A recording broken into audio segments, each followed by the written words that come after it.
Today we're tackling, well, probably the biggest question there is, what happens after we die? Right.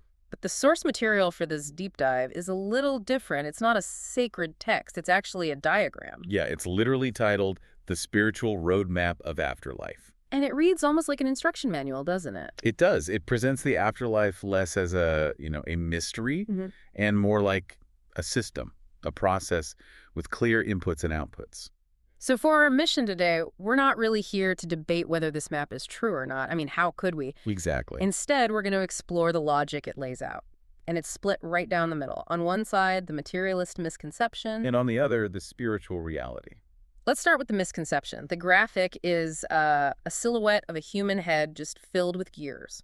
That's the human machine theory. Basically, the idea that you are your brain. You're just biology, chemistry, electrical signals. So when the machine breaks down, The software, your consciousness just blinks out of existence. game over, the screen goes black. Precisely.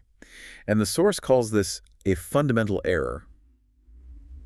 It argues that believing this isn't just wrong, it's actually strategically bad for you. How so? Because if you think you're just a machine, you live that way. You focus on, material things, immediate gratification. The roadmap says this leads to a misguided existence. You're playing the completely wrong game. Okay, so let's flip over to the other side of the map, the spiritual reality. What's the right game then? Well, it's not just you die and go to heaven.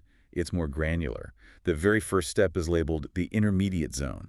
And this part is fascinating. It shows a kind of misty area, but the key detail is about the people, or the souls, in it. Yeah, the text notes that many arrive here completely confused. They don't even realize they've died. Because they were expecting that black screen we talked about? That, or maybe immediate judgment. But instead, they get this transition.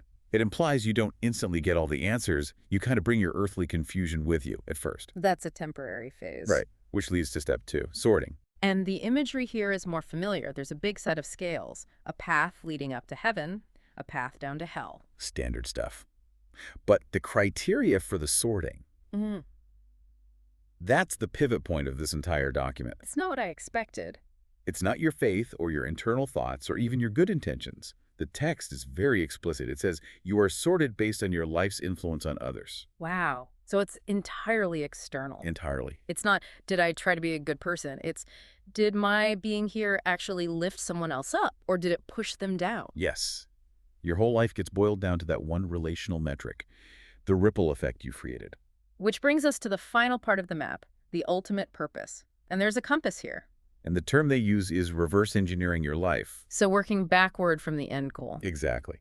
In engineering, you start with what you want the final product to do, and you design everything to meet that specific requirement. So if the final requirement, the only thing that gets judged, is positive influence on others, Then you should redesign your daily life to maximize that one metric.